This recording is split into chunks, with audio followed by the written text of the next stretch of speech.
Hello বন্ধুরা, আপনারা আছেন নিবালা।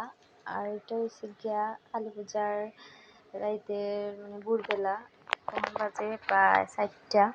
আর আমরা বাড়ি গেছিলাম এর সময় পূজা দেখাত, কারণ আমরা সবসময় 4টা 4:30টার দিকে পূজা দেখাত বাড়ি। পূজা দেখাত বাড়িলাম। প্রথমে আমরা গেছিলাম দাঁড়িয়েপাড়া গিয়া, দাঁড়িয়েপাড়ার তো সব পূজা, দাঁড়িয়েপাড়ার বেশিরভাগ পূজা হয়। আর দাঁড়িয়েপাড়ার পূজাগুলো এমন সুন্দর সুন্দর হয়, সবটিতেই আছে গাছ, একটু দূর দূর, বেশি দূর হয় না আবার। আর দাঁড়িয়েপাড়া গেলে প্রচুর পূজা দেখা যায়। আর আবার আমার ডরও লাগছে, কারণ হচ্ছে কালী পূজার সময় যে বোম ফুটানি হয়, আর সপ্তাহ জীবনে করতে পারবো, কিন্তু বোমটা ফুটাইতে পারকে আমার জীবনে আর হইল না। এর মাঝে দেখুন সৈকতুল্লাহ বোয়াত ভিতরে কি অবস্থা হয়েছে, সারা রাত তো ঘুমা করছে, শয়তানি টানি করছে। আমি পূজা দিকে গেলাম আরো কেন, দেখুন কি সুন্দর আর কি ঝামেলা। মোবাইলটা আমি সাবধানে রাখছি, কারণ হচ্ছে 1 ঘন্টা টান মারি এবার নিব গিয়ে পূজা দেখার বয়সে টিকিতেছি, কিন্তু মোবাইলটা গেলে তো কষ্ট লাগবো। সব মিলে ঘোরানি মজাও আলাদা। খুব সুন্দর করিয়া আমরা দেখিলাম। এখন কল্পতরুতে আমরা আইছি। আর ভিড়ের মাঝে তো এত ভিড়। আর এবারে সিলেটের মূর্তিটা খুব সুন্দর হয়েছে, প্রতিটা মূর্তি এত কিউট হয়েছে, খুব সুন্দর লাগছে, ভালোও লাগছে। আর সময় রাত ভোর 4টা বাজে আর কি, একটু অন্ধকারও রয়েছে, আবার একটু ফর্সা হয়ে গেছে ওরকম। রাত্রে আমরা বাড়িছিলাম, কিন্তু দাঁড়িয়েপাড়া আমরা গেছি না। আপনারা কাছে দাঁড়িয়েপাড়া আইসেন অবশ্যই কমেন্ট করে জানাইবা।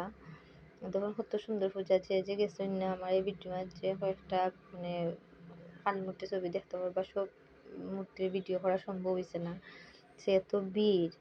কোন সময় চুরি মোবাইলটা টান মারি নিব আমি নিজেও হইতে পারতাম না। এরপরে দেখুন দাঁড়িয়েপাড়া পয়েন্টের অবস্থা, বুঝতে পারি যুদ্ধ লাগছে আর কি, মারামারি।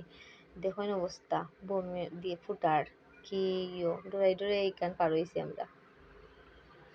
এত ভয়াবহ অবস্থা আছিল, পাওয়ার সাইডে না বোম মারি দেয় আর কি, আর কি তা হইতো আপনারে ডরও লাগছে দেখে আইতে সময়। কিন্তু ডোরের মাঝে সুন্দর লাগছে না, আবার হইলেও মিস করলাম না। এদিন আমার পরীক্ষা আছিল, তবু আমি বাড়াইছি একটু সময় লেগিয়া। এর মাঝে দেখি একজন দাদুভাই কি সুন্দর নাচরা, আমি ভিডিও না করে থাকতে পারলাম না। দাদুভাই নাচটা সুন্দরও আছিল অবশ্য, খুব ভালো লাগছে। এরপরে দেখেন আমরা ফার্স্টে ছবি উঠে এলাম, ছবি না উঠলে হয়নি, তার ভিডিও করলাম, নিজেও একলা ফার্স্টে ছবি উঠে গেছি। উঠে যাই দো স্মৃতি হিসেবে তা হোক, ভালো লাগে। ময়নার লিয়ে ফার্স্টে ছবি উঠে গেলাম। এরপরে দেখা হয়ে গেল দাঁড়িয়েপাড়ায় তার লগে ফার্স্টে সেলফি তুলিলাম, একটা ছবি তুলিলাম, যাতে স্মৃতি হিসাবে থাকি যায়। মূর্তিগুলো খুব সুন্দর হয়েছে, এবারের খুব কিউট লাগছে আর কি। কালী পূজাত না ঘুরাইলে তো ভালো লাগে না, এর লাগে একটু সময় লাগে আমি বাড়াইছি পরীক্ষা থইয়া। দেখুন এমন কালী মূর্তিটা খুব সুন্দর হয়েছে, তার পরিবেশটা খুব সুন্দর আছে। এর মাঝে একজনের লগে দেখা হইলো সূর্যদেবর লগে, এ সময় প্রায় বাজে 8টা। তারপরে আমরা সহ্য করতে পারছি না, আমরা হয়ে যাই গি বাসাত। আজকের ভিডিও এই পর্যন্ত।